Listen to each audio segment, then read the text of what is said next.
신이 사랑한 예수 100강 그리스도론 중에서 오늘 36강입니다. 오늘은 2부 예수님의 사랑 가운데 챕터 8 8장에서 큰 주제로서 버림과 따름, 루카복음 14장 25절에서 17절의 주제로서 버림과 따름에 대한 말씀을 나누겠습니다. 루카복음 14장 25절에서 27절 한번 읽어보겠습니다. 많은 군중이 예수님과 함께 길을 가는데 예수님께서 그들에게 돌아서서 이르셨다. 누구든지 나에게 오면서 자기 아버지와 어머니, 아내와 자녀, 형제와 자매, 심지어 자기 목숨까지 미워하지 않으면 내 제자가 될 수 없다. 누구든지 제 십자가를 짊어지고 내 뒤를 따라오지 않는 사람은 내 제자가 될 수 없다. 네, 이 말씀, 버림과 따름에 대한 주제의 근거가 되는 성경 말씀이죠. 하느님은 우리를 참으로 사랑하십니다. 그러면 어떻게 하느님의 사랑이 우리에게 전달될까요? 하느님의 사랑은 예수님을 통해서 전해졌죠. 그리고 예수님 안에서 모두 구원하신다는 하느님에 대한 우리의 신앙을 통해 이루어지는 겁니다. 예수님을 통해서 전해진 하느님의 사랑이 또 예수님 안에서 모두 구원하신다는 하느님에 대한 우리의 믿음의 고백, 우리의 신앙 고백을 통해서 이루어진다는 것이죠. 하느님의 내리사랑과 우리의 올림 고백. 그래서인지 예수님께서는 모든 사람을 인격적으로 부르시는 방식에서 하느님의 사랑을 드러내십니다. 요한복음 12장 32절에 이렇게 말씀하시죠. 나는 땅에서 들어 올려지면 모든 사람을 나에게 이끌어 드릴 것이다. 라고 주님은 말씀하십니다. 땅에서 들어 올려진다는 것은 십자가상의 돌아가심을 의미하는 것이고 이것이야말로 바로 아버지가 예수님을 통해서 사랑을 전해주는 십자가의 사랑을 얘기하는 것이죠. 이 모든 사람을 하느님의 방식으로 스스로 구원한다는 의미입니다. 이처럼 성경은 하느님의 사랑을 통해 우리를 부르시는 하느님 사랑의 이야기가 바로 성경책입니다. 특히 신약 성경, 구약은 믿음의 책이고 신약은 사랑의 책이죠. 구약은 많은 예언자를 통해서 예언자를 통해서 하느님께서는 돌아오라, 믿어라, 예언자를 통해서 당신 뜻을 계속 전달했고 믿는 이스라엘 백성을 하나로 구원해 주셨어요. 안 믿었기 때문에 하느님의 말씀과 계명과 하느님의 그 말씀을 안 믿었기 때문에 유배당하고 공동체가 망하게 되고 남유다, 북이스라엘이 또 분리가 되고 북이스라엘은 망하고 남유다는 유배를 가고 586년이 돼서야 바빌론에서 유배를 끝나고 돌아오는 그런 여러 여정들.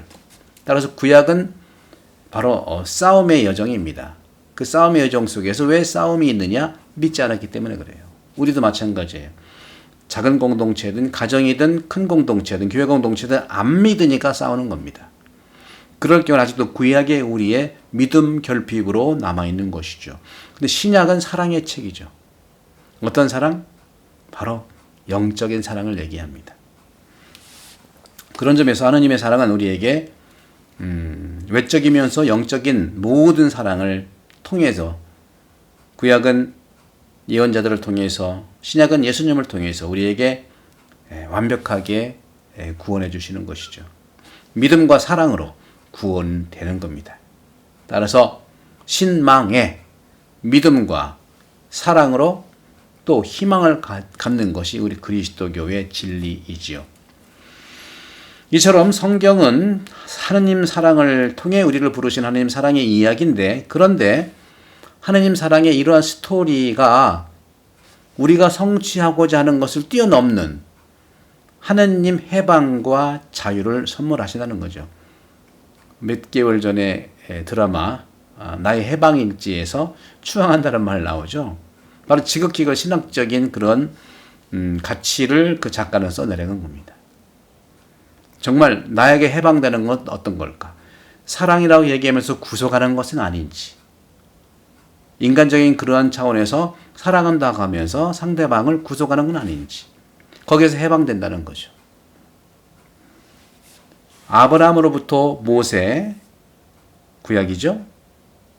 또 마리아로부터 예수님의 첫 제자들에 이르기까지, 신약이죠. 우리에게 집중하시는 하느님의 메시지는 우리를 부르시는 하느님의 근본적인 선택들을 말하고 있습니다. 하나님이 우리를 뽑아주신 거예요. 하나님이 우리를 불러주신 거예요. 하나님이 이스라엘 백성을 당신 백성으로 불러주신 거예요. 우리에게 집중하시는 하나님의 메시지는 우리를 부르시는 하나님의 근본적인 선택들을 말하고 있는 것이죠. 결국 하나님이 나를 부르시는 목적과 결과는 창세기 12장 1절에서 4절, 루카복음 1장 26절에서 38절, 마태복음 4장 18절에서 22절, 우리를 당신의 사람으로 만드는 데 있다는 것이죠. 만드는 데 있다는 것이죠. 개신교 목사님들이 이제 설교가 상당히 길죠. 성경을 토대로 해서. 창세기 12장 1절 4절 아브라함의 부르심을 가지고 복이 되게 하겠다.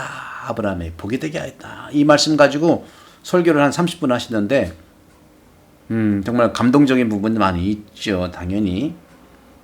그런데 역시 이 복이라고 하는 것은 비구원의 상태에서 구원으로 되는 거예요. 그리고 복 받는다고 하는 것은 뭐냐? 바로 내가 본래의 하나님의 모습으로 어떠한 처지에서든지 일어날 수 있는 그 용기, 그걸 얘기하는 것이죠. 마태복음 4장 22절, 그들은 모든 것을 버리고 그분을 따랐다. 예수님은 고기 잡는 어부들, 베드로와 안드레아 그리고 야고보와 요한을 부르십니다.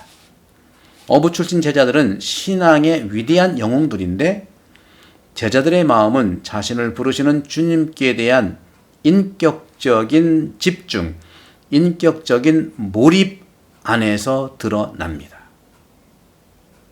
그렇다면 오늘 예수님을 따르기 위해서 우리가 준비해야 하는 도전이란 무엇일까요? 그것은 바로 한 가지, 따름의 기초 조건, 따름의 기본 조건이 요구되는데 바로 총체적으로 하느님을 신뢰하는 것을 말하고 있는 것입니다. 모든 것을 버려두고 주님을 따른다는 것, 주님을 따르는 것, 과연 무엇일까요? 그 길을 가기 위해서 어떤 근본적인 것을 스스로 자신에게 진지하게 묻고 관상해 봐야 할 것입니다. 나는 종종 주님을 따르고자 하면서도 소유한 물질을 어떻게 포기할까를 생각합니다. 하지만 내가 소유한 물질을 가지고도 주님의 부르심을 실행할 수 있는 길을 발견하면 되는 거예요. 다시 말하면 내가 소유한 물질을 가지고도 어떻게 모든 것을 버리고 주님을 따를까를 스스로 계속 질문할 때 주님의 부르심과 깊은 관련을 갖도록 우리를 안내한다는 것이죠. 그래서 혹시 우리가 더욱 집착할 수 있는 것은 물질보다는 소유하고 있는 자신의 욕망, 소유하고자 하는 우리의 욕망일 수 있다는 것입니다. 나는 더 큰 성공, 더 많은 돈, 그리고 큰 힘과 많은 명성을 가져다주는 이 시대의 가치, 문화 안에 살고 있는데 내가 이것을 추구하기 때문에 과연 하느님을 포기해야 할까 자문해 봐야 합니다. 그런 점들을 여러분과 함께 말씀을 좀 드리면서 계속해서 또 다음 시간에 이 부분들 버림과 따름에 대한 이 챕터 8장 하느님 예수님의 사랑의 2부의 마지막 단락입니다. 이 제2부 예수님의 사랑 안에서 챕터 8 8장 버림과 따름을 마지막으로 해서 3부는 예수님의 비유들에 대해서 이제 말씀을 드리도록 하겠습니다. 자, 그러면 다음 시간에 계속해서 버림과 따름에 대한 것을 말씀을 드리죠. 성부와 성자와 성령께로 여러분 강력합니다. 감사합니다.